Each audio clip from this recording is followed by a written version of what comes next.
Welcome to Questions and Answers.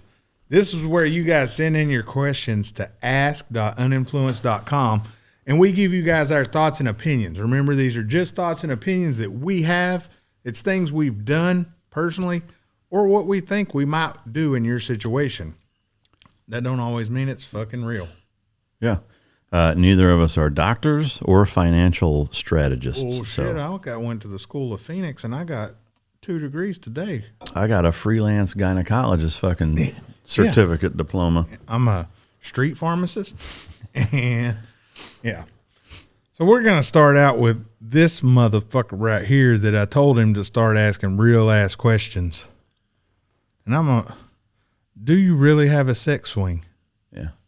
Yeah. What the fuck? Fuck yeah. Do you want me to read it, or are you going to read it? I mean, you can read it too. Now that we know this new fancy shit. Yeah, we got the new hotness up here. For those of you probably see me staring at the fucking wall like a special Chuck. There's a TV up there with the stuff on it. Okay, so I want to get a compact truck to haul ass and trash. By haul ass, do you mean go fast or like carry people? Trash in a 4-wheel drive towing isn't a priority. It'll be my daily driver. I care most about reliability, good highway gas mileage, and updated tech with a great sound system. I will get maybe 30K, so that is my target. Best bang for buck while considering what I want and will use it for. A full 4-door would be ideal, but not a deal breaker if it has jump seats. Obviously, it won't be new. I wouldn't say obviously, but I know that, you know, even cars that were 25, 30 grand a year ago are now approaching 40 grand. So maybe you're right. I haven't looked up anything new. To me, that's an easy recommendation is a Tacoma, without a doubt. For that price range, even used, you're not going to get like the TRD or even the Limited if that's what it is. Probably be stuck with an SRS or whatever, but they do make quad cabs. They're really reliable. They get good mileage. The tech is better in the newer ones. It's a little outdated in the older ones, but it's still adequate for, you know, your price range and what you're looking for. But yeah, I mean, to me that's an easy recommendation, and I would recommend that Head and Shoulders over everything else. It's not that I'm not listening. I'm actually looking up local to us. Now, keep in mind where you're at, the prices are going to be different. So I'm doing a simple search, and I'm going to max it out, see where we're at. In the meantime, this is Randy. He also says, do you really have a sex swing? Yes. Yes. Really. The last thing, you want me to get into the last one before you answer? That's fine. This is real personal, so I understand if you don't want to answer, but how do you reconcile and deal with having a daughter and the inevitability that they're going to be having sex at some point, probably before they're 18 or 20? I'm just a stepdad of a girl, and I struggled with that, but didn't interfere. It worried me to death, though. Stop worrying about it. Is the short answer is that, you know, all women are going to grow into young ladies or young women, and they're going to have sex. To me, you know, it's important to shape and teach kids, both boys and girls, you know, how to conduct themselves appropriately at young ages. And I think where a lot of, and this is specific to fathers with daughters, whether you're a stepfather or not, where they go wrong is that overprotectiveness. I'm not saying don't be protective. Absolutely, it is your job to be that. But I think a really important component of raising daughters as they go from being children into the young adult or teen age is teaching them the right way and then trusting their judgment. You know, put yourself in their shoes the same way you would in any scenario. And, you know, if somebody, you know, is micromanaging you to the point where like they're not trusting your judgment and helicoptering you, like that's never a good scenario.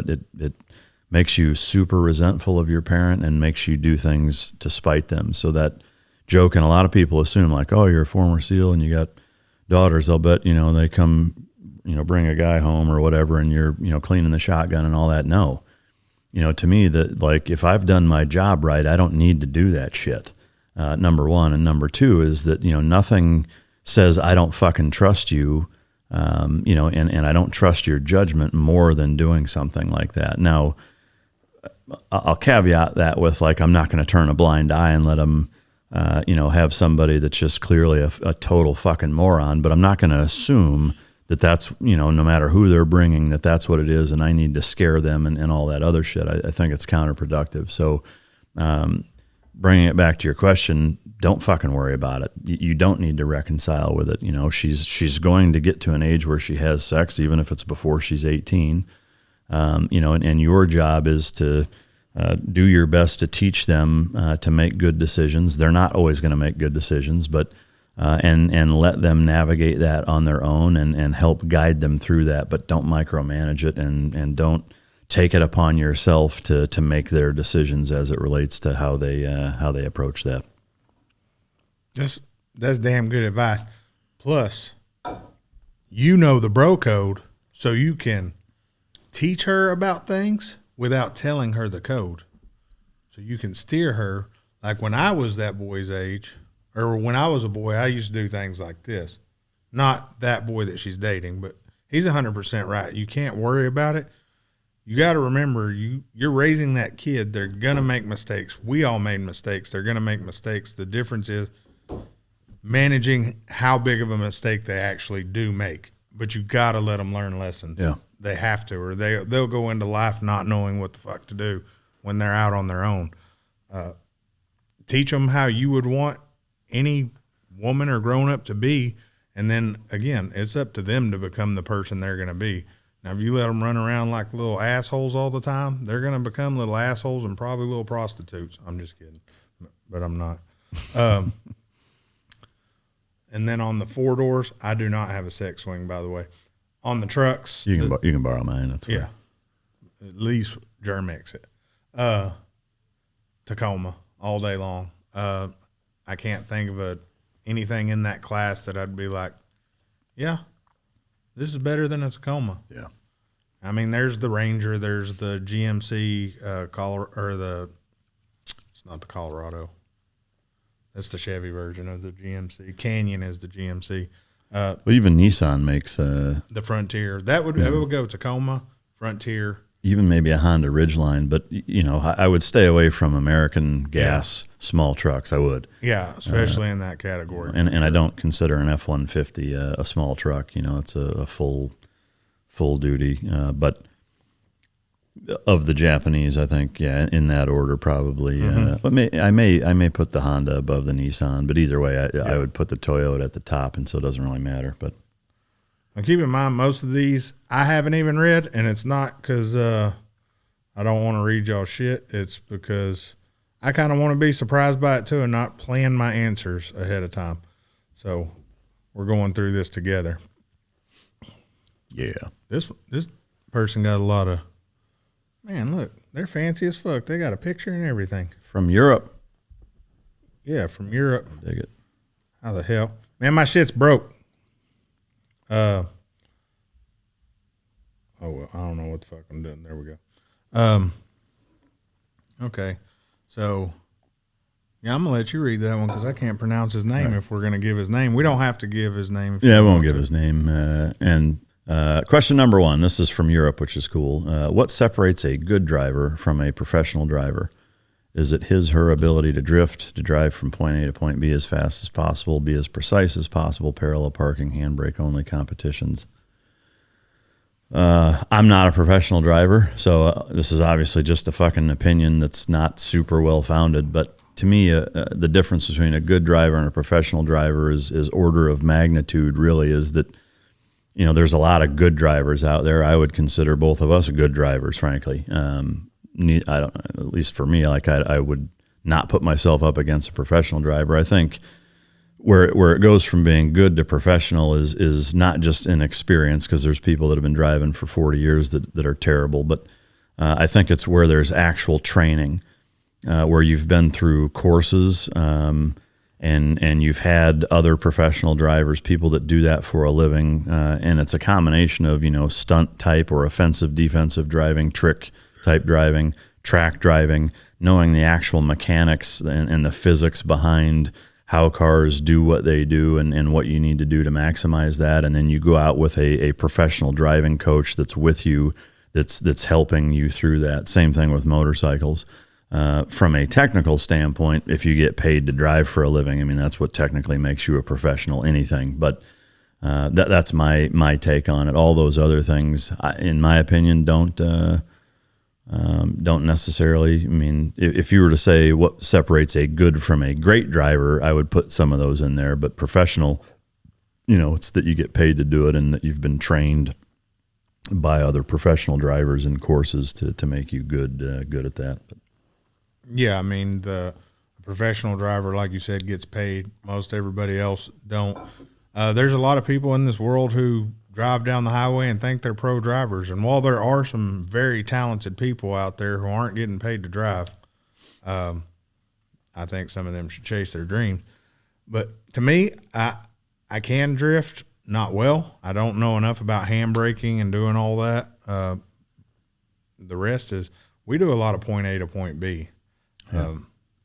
So for us, I would say for us, it's point A to point B is our type of driving. Again, like he said, we're good drivers, not professional drivers. I would like to go against some professional drivers once and see how we stack. Yeah, I would like to have a professional or professional drivers driving similarly competent cars during the Saturday morning car meet drives. I think that would be really cool to see how we fare and vice versa. That'd be neat. Yeah, we actually know of a professional driver here. Maybe we'll have to do that and try to get it on camera. I always forget about him. Yeah. That fool needs to quit playing and come on. Fucking come on. I mean, at this point, like after this week, I would say he can drive the fucking pista even, and because I know he's driven a lot of 488 GTBs and is pretty comfortable. They drove the F8 too, right? Didn't he bring that up? I don't remember. Maybe. I don't think so. I think if he drives anything like Clint, I wouldn't let that motherfucker drive my car. I mean, yeah, that's true. All right, question number 2. In my old town, they used to race backwards in reverse. Yeah, I know what backwards means. No, it's good clarification. Up the mountain roads using rear view mirrors. Would you consider racing someone this way, or does it sound too dangerous? I would not race somebody that way. More so than the dangerous, I wouldn't enjoy it, and I think it's fucking terrible for the car to push it hard in reverse that way. But so yeah, I just wouldn't do it. Yeah, no.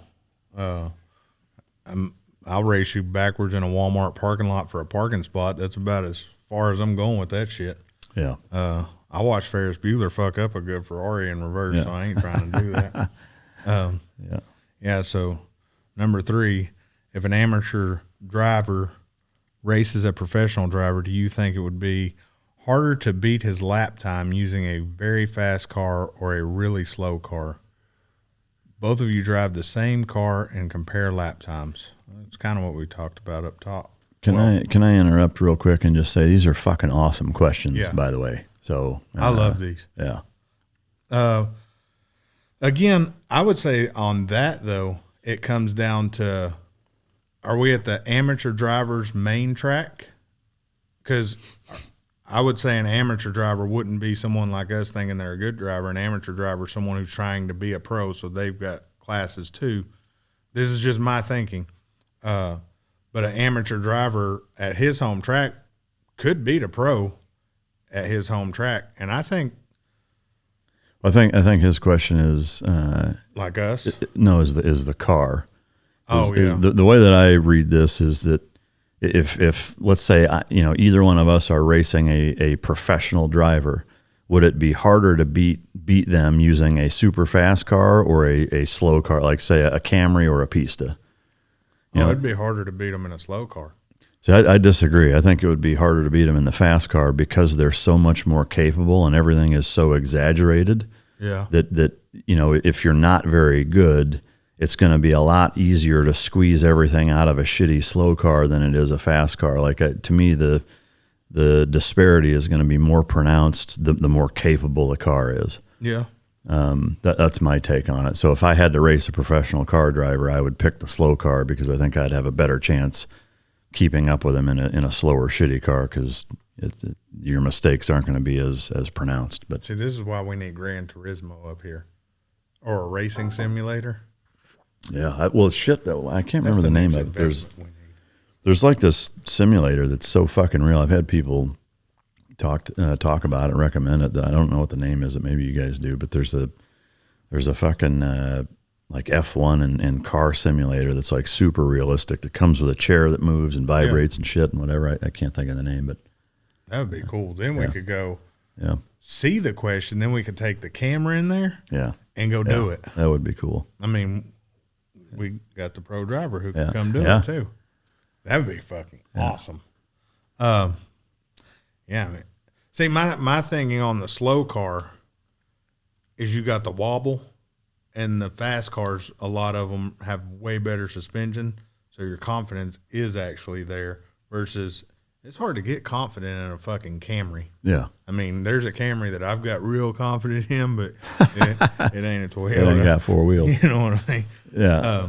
Well, to me, I think one of the biggest things that limits drivers is they can't push the car as hard as the car can go. That's true. And so you'd be a lot more likely or more comfortable to push a fucking Camry than you would a fucking $500,000 fucking, Euro exotic. So, to me, like I said, if I had to pick and the goal was to try to keep up with him, I would take the slow, shitty car. But you want to read number 4? Number 4, they just sent me the racing simulator. We need that.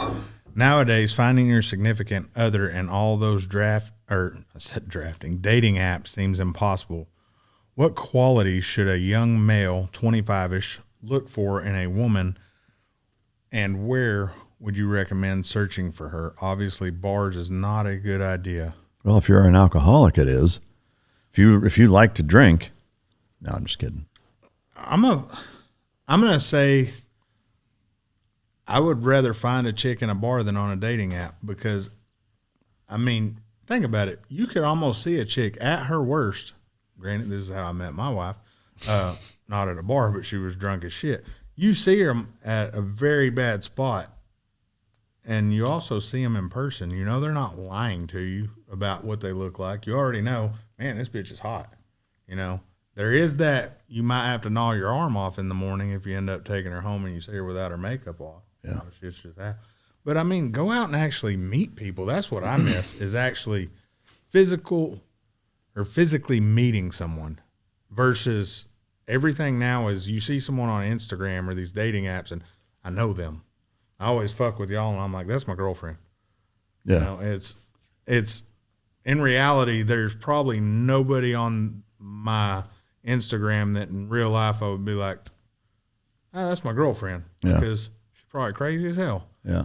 That's just me. I like personally meeting someone. That way you kind of know, you get that vibe, you get that connection right away. I mean, fuck, I could lie to anybody on the internet.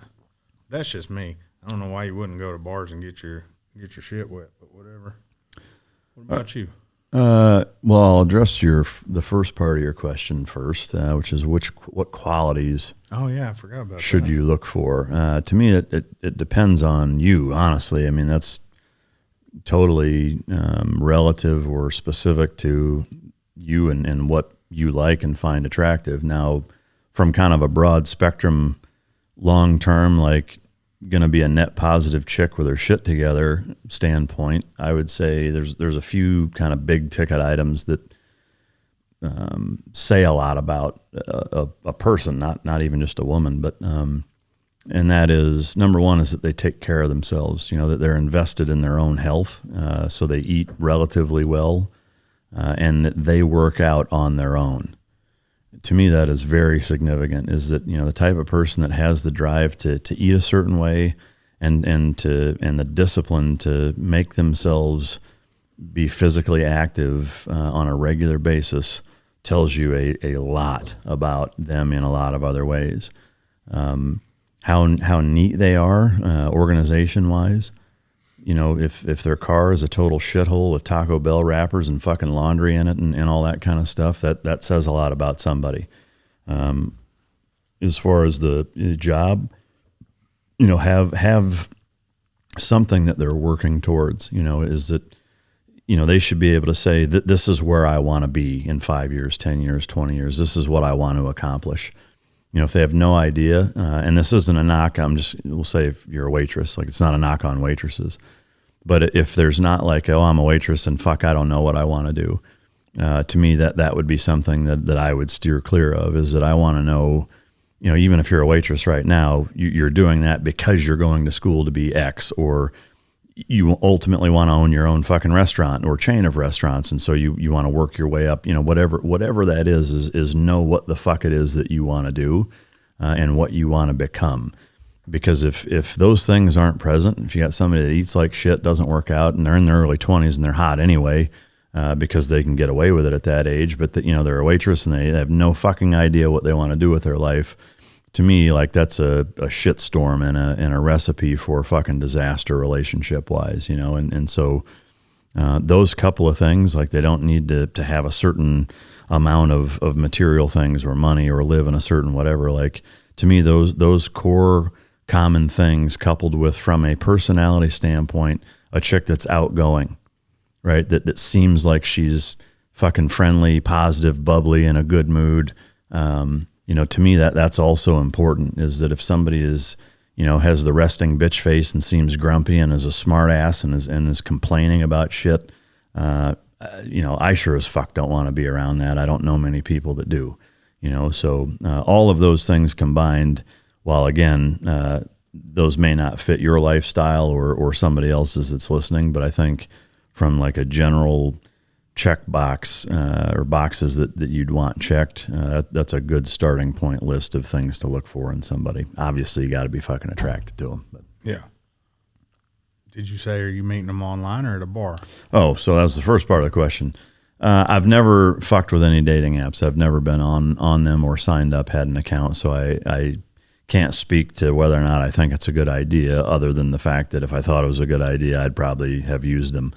But to me, again, I think it depends so much on what you're into. I would say whatever the activities that you like to do, go do them and try to meet women that way. To me, a dating app, I'm not saying that they're a fucking terrible idea. I haven't used them, and so I don't know. I know that there's people that meet people on them and are successful, and I know some people it's a fucking train wreck, so maybe it's worth trying, but just be brutally honest. Don't have a 6-year-old picture of yourself back when you looked way better than you do now as your profile, and don't bullshit. Be totally fucking brutally honest in what you're looking for, what you want, and see how it goes. I don't think it can hurt anything. But I also wouldn't rule out, going other places. Like if you'd like to go out to a bar and have a good time, and that's something that you like to do on a regular basis, then yeah, I would go do that and try to meet a woman. Like for me, I don't like doing that, and so I wouldn't do that.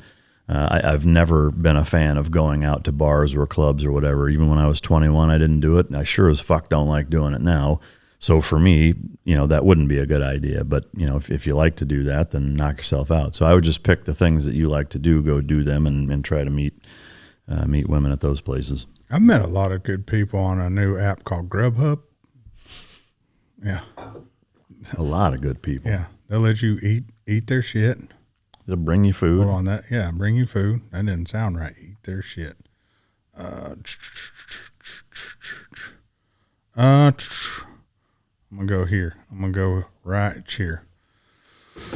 Okay, this person has 100 questions. I do want to, before we go too far into this, the last person asked 4 questions. We don't have a limit. I mean, if you send in 10 questions and we may read 5 of them, we may read all 10 of them and just go from there. The questions are the questions. We're going to go with whatever you want to ask. Don't send a book. You can always ask the next week, but ask 4, 5, 6 questions, then ask again. If you just don't like our answers, well, that's on you. I'd just like to first start off, thank you for your service. That's for you for sure. My pleasure. Thank you. Yeah. Thank you for your appreciation. And thank you for your, is there even a question in this? Hang on. Yeah, there's not even a question. There's not even a question. So part of it, we do want y'all to ask a question. So this one, thank you for writing your book. Yeah, we all do kind of have the same views. That's why we all get along on here. And the rest, little Matt. Bitch. Okay, that one we're moving on. Here we go. This is going to be a you question. So, what's the best barbecue place to eat around Fort Worth area? Well, I hate to let you down. I don't know in Fort Worth. If you're willing to cross over onto the dark side and come to Dallas, then I would say there's two places that I would for sure recommend. Cadillac is the number one spot, but they're only open, I want to say, on Thursday and Friday for lunch. And it's spelled cattle, like the cow, ACK, Cadillac that way, not like the car. Look them up. They use Wagyu beef ribs as well as their brisket, and it's next level. But I will say Hutchins, which they're open all the fucking time. They're burnt ends, and they have beef ribs, I want to say, on Friday, Saturday. But their pulled pork, their other ribs, their broccoli salad, their mac and cheese, all their shit is really, really good, and it's super consistent. And you can go there, any day basically. But yeah, as far as Fort Worth, I personally don't know, and I'm going to be weird here. Some of you may think I'm crazy, but I haven't ate Hutchins. I still want to try that and the Cadillac place. But I'm not a huge barbecue guy. Well, I take it back. I like the meat. I don't like when people put sauces and shit all over their barbecue. yeah, And then it's either too sweet or too spicy. I like when they cook the meat and then you can decide if you, because I don't want to ruin my shit. yeah. I mean, you'll like Hutchins then, and that's why I like Hutchins, Cadillac, and even Solomons. I mean, they have fucking barbecue sauce, but they don't put it on it, you know. And I don't use sauce on any of those things. To me, it's like a steak. Yeah. You know, if it's a good piece of meat and cooked right, you shouldn't need sauce for it, you know. But yeah, it's like your old lady. If she's got to put whipped cream on your dick to suck it, you probably ain't cleaning that motherfucker right. If it ain't self-lubing. Yeah. Yep. You know what I'm talking about, bro Sama, don't you? Yeah. He knows. What are you doing over there? It looks like you're sketching. He's sketching a dick. I can tell. Let me see what you're sketching. What do you mean? The fuck is that? That's not a dick. It's a picture that I'm kind of recreating in clip art. All right. Do that shit on your own time. All right. So anyway. Yeah. Good job. Whatever Keep you're up doing. the good work. Good job. I'm fucking with you. Yeah. By all means, proceed. Your hair looks nice. So this guy's asking about the CT5V Blackwing. We kind of talked about that not too long ago. I like them. Yeah. If you're looking for a luxury American car that has power, I like the V series that Cadillac's done. I'm glad they're kind of trying to sneak away from that old people retired mentality to putting nice shit on the road. I'm a fan. I would say their 650 horsepower isn't like everybody else's 650 horsepower, but for a luxury sedan, I don't think you can beat it for the money. Yeah, I mean, agreed. I think, and I would echo your sentiment on horsepower. To me, American horsepower is not like European horsepower. We'll just say that. You know, some of it is because of the drivetrain loss, and that pretty much everything, with the exception of the C8, is a front engine car, and so you're losing way more from the crank to the actual wheels. But it's still misrepresented in that way. It's over embellished, I think, a fair bit. I do that with my crank too. Yeah. Who doesn't like to over embellish their crankshaft numbers? Anyway, the one thing that's interesting about McLaren, that's really the only company that I can think of that actually under brags that way, where, you know, what they say is actually wheel horsepower, and it's usually about fucking 10 to 20 less than what it's actually putting down to the fucking ground, which is crazy, but that's for another episode. I would say I love the car. I think it comes in a close second, or even takes the cake, bang for your buck, if you want a four-door more practical car than even, say, the GT500. It's a great fucking car. The chassis on it's the Alpha chassis that's shared with the Camaro ZL1, and is really, really fucking competent on the track. Like, that thing is way better on the track than you would think it should be. And you can similarly, like, you can do a couple things to it to give it quite a bit more punch without fucking with it too hard to where I think you're going to ruin it. And yeah, it's a great fucking car. Mm-hmm. Now, I'm gonna ask this question because someone may ask it. That or the wide body Charger? That's a tough one. I'm gonna take the Cadillac because I just like fancy shit. Yeah. God, it is a tough one because they're, well, I think the Cadillac's probably, what, 15,000, 20,000 more expensive, though? Well, not in this market. No? Yeah, I mean, in that case, it's kind of a toss-up. It would boil down to personal preference. For me, I'd probably take the Cadillac. I think it just looks a little nicer, and the interior is nicer. I also think it puts the power down a little better, you know?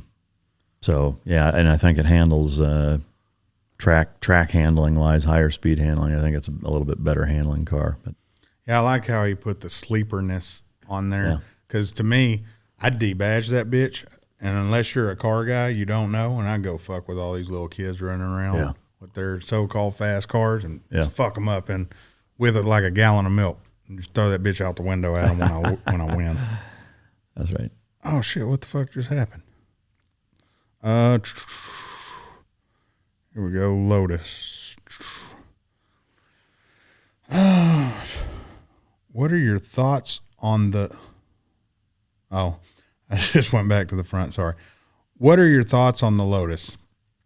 I know the Brits aren't the first thought when it comes to top of the line cars. Disagree. Yeah, I have to disagree there too. However, this uses a supercharged 3.5 Toyota V6 with an actual manual transmission, which is as rare as balls on dogs these days. Not in There's my house. topic. I like that. Go ahead. I'm gonna let you handle that one first. Well, you know, to me, I don't. When I say Euro exotics, right? The UK, i.e., the Brits, England, is part of Europe. I absolutely consider them every bit as good as the Germans and the Italians when it comes to cars. No two ways about it. Jaguar is British. Bentley is British. Obviously, Lotus is British. Most importantly, McLaren is British. So they hold a spot in the hierarchy of phenomenal fucking cars just as much as any other country in Europe does. That's number one. I will say that I'm not. I've never driven a Lotus. Let me clarify my following statement with that. So I'm kind of talking out my ass. I think they look neat. I can appreciate how fucking small and light they are. I would like to drive one. I'm curious about them, but you know, I having never driven one, I can't really speak to it. I'm a little disappointed that there's a supercharged Toyota V6 in that, if that's what they're using, as opposed to something that they built in house. But you know, I'd have to drive one to give you an opinion other than what they look like. I think they're neat looking cars, and you know, I'd be interested in driving one. But I don't think that they're bad. I certainly wouldn't knock them based on what I've seen and heard about them. But that's really all I can bring to the table, which isn't a lot. I would definitely like to look more into the Lotus Evora because back in the day, I really looked at Lotus when they had the Elise back when Chevrolet was helping them a little bit more. To me, it looked like the Americans were trying to help and get into that exotic market a little bit, but I haven't. I'm not gonna lie, I haven't really looked. I do every now and then look at them because I think they're cool. Yeah. But for the money, I don't like the tech in them. With the power these days, the dual clutch is so much better. But I mean, if we're talking track cars, let's table this till next week, and I'm going to do a lot of research on the Lotus Evora 430. It looks cool. Yeah, it does. It looks really cool. I like the hood on it. I like the back. I love the way they do the engine on them. Rolls Royce is also British. Yeah. Rolls, Did Bentley. you say Aston? No, I mean, Aston Martin, Rolls Royce, Bentley, Jaguar, and McLaren. Like, that's nothing to fuck with. Yeah, that's a good lineup. That was better than the American one lately. I'm just kidding. You people that are all about the card. I do want to say that, and we'll bring this up on the next show.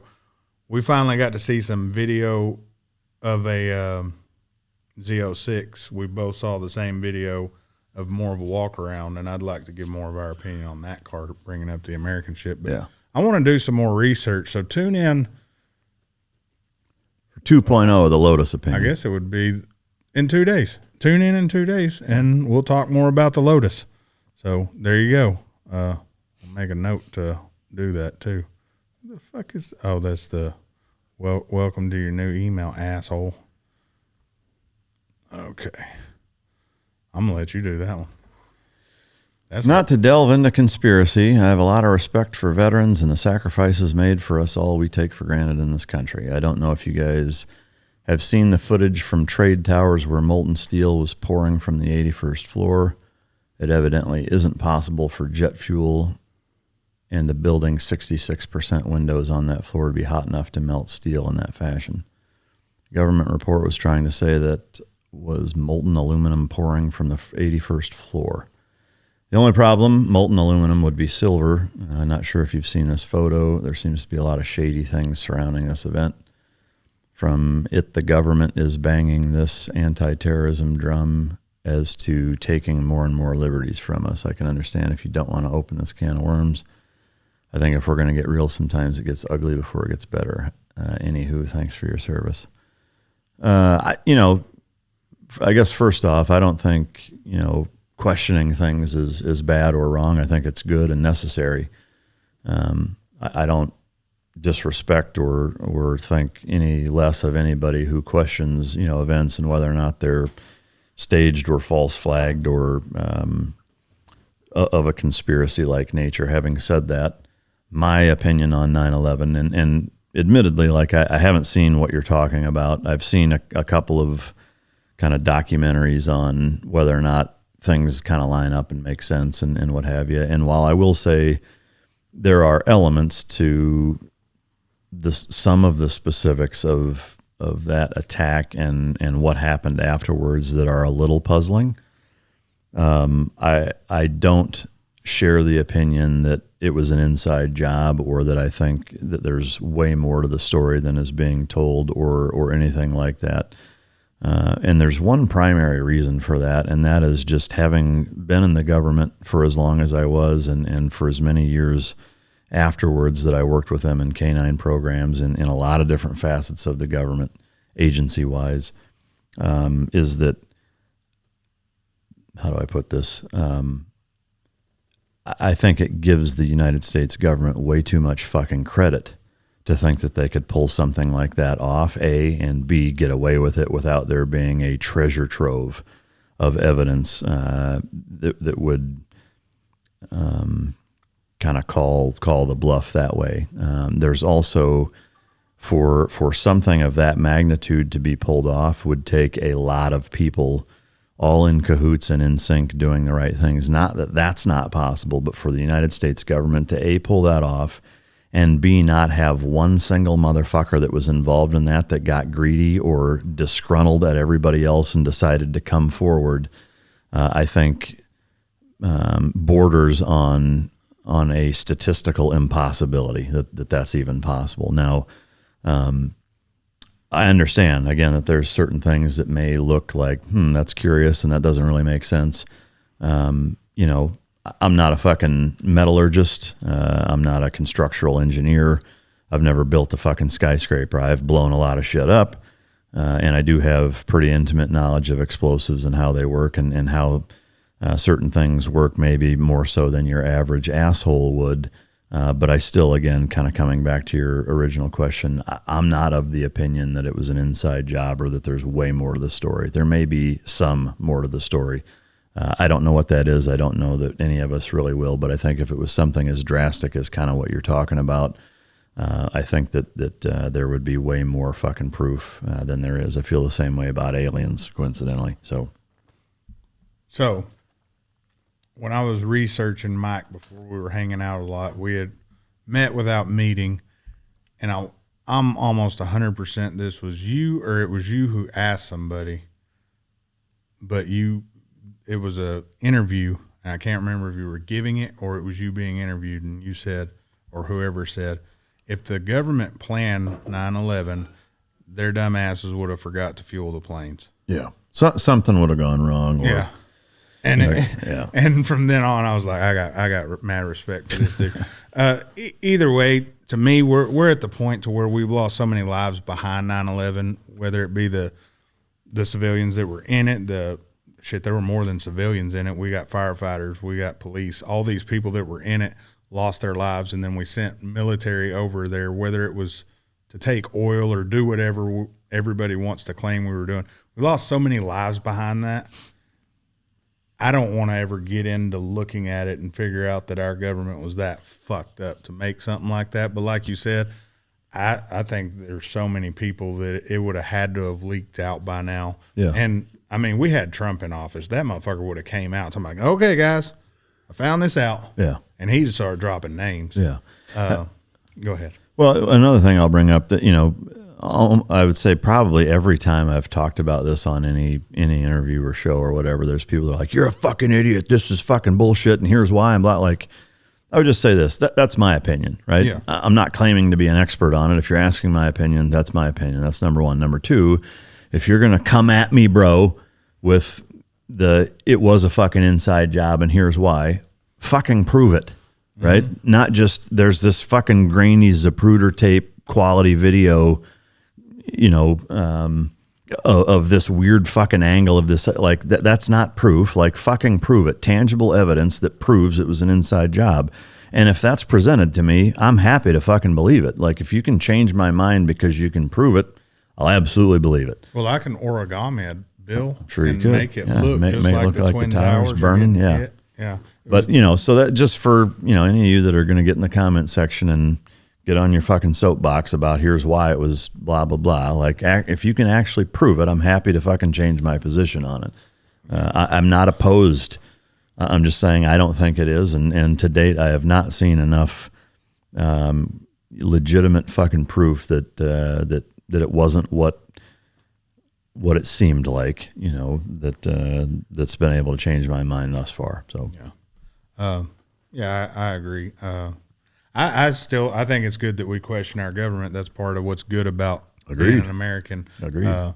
And like you, there probably is more to, I would say, the aftermath of 9/11, of what we did, but the actual events, but again, that's my opinion, and I've watched all kinds of shit. I'm a dork when it comes to watching shit like that. But like he said, you can write whatever you want in the comments. Don't get all emotional and butthurt. We're just giving our opinions, like this opinion. I think it's good to question the government to an extent. Yeah. Not over. Well, yeah, fuck it. Over question them. Who cares? We got time for one more, unless it's Randy. I don't want to do this one. You want to do that one? Didn't we already talk about that? Yeah, we did last week, didn't we? Yeah. No. No.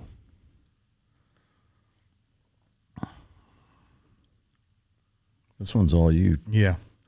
I'm a 25-year licensed plumber in PA. I have a somewhat high-paying cush job, lead plumber at a hospital. My question is, or maybe it's advice, should I stay at the hospital or go on my own completely? I already have a big customer base. I'm basically here for insurance and retirement, but I know how much money I'm losing. So we do get asked this a lot, and I love entrepreneur questions because here's my thing. We both say this all the time. If you know you're going to make money, and then pursue your passion another way.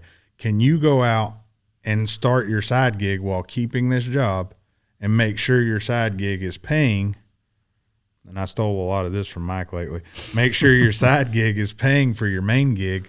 And that's 100% what most entrepreneurs do. Make sure your side gig, which that's what your own company would be at that point as a side gig, can maintain what you're making now in the lifestyle you're living, or you can sacrifice a little bit to get to that. But to me, if I'm a cush job, I'm going to keep where I at least want to be at that level by the time I'm like, fuck this job. I want to be at that level or above before, because depending on the type of plumber you are, I'm not sure the rules in PA. In Texas, to open a business, you have to be a master plumber, which constitutes of about, you have to be in the field about 12 years before you can become a master plumber, and then you have to test through the state. I'm not sure what PA's is if you don't have to be a master plumber. But so if you're a master plumber, you put in the time, do that shit on the side and hire someone. If you're not going to lose your cush job, start your business, get you a couple of good workers to go out and do service work or whatever you have. Let them start building your bank for you and then go from there. Why give up something nice? Sometimes money's not everything. Yeah. Shit, I've been offered more money than I make now to go work at other places. I'm like, hold up, fuck that. I got to be at work at what time? Yeah. And I got to stay there for how long? Fuck that. Yeah. So you got to weigh all that out, and that's my opinion. Yeah. And good job, 25 years. I'm at 26 now. No, 25. I quit for a while. Yeah. What's your thoughts on it? I mean, I would say I agree. Do both. Just like he said, I would say, I guess maybe even before saying that, even though I've already said it, what do you want? Mm-hmm. You know, what's more important to you? Is it money? Like, I mean, because to me, it's like you're saying on one hand, it's a high paying cush job. Would you rather have that and security and have lower stress and be able to just kind of, you know, fucking punch out and enjoy the weekends? And, you know, do you have kids? Are they at a certain age where that time you could spend with them is more valuable and more important? If so, I'd stay in that fucking gig, you know? If it's not, or you don't have kids, or it's more important for you to own your own fucking thing, then yeah, I would start my own gig exactly like how he said, and you know, start it on the side, and your nights and weekends get dedicated to building that. And once it gets to a point where you can at least live off of it. You know, if you wait until you're making what you're making there, it may take a long fucking time. But you know, to me, at least get it to the point where you can survive and continue to build it before you shit can the high paying cush job that you have. But you know, again, it really depends on what's more important to you at that point. So I would use that to drive it. Yeah, because with the freedom of owning your own company, what a lot of entrepreneurs fail to tell you is the sacrifices you do make and the stress. It's not a 5-day-a-week job. It's 7 days a week.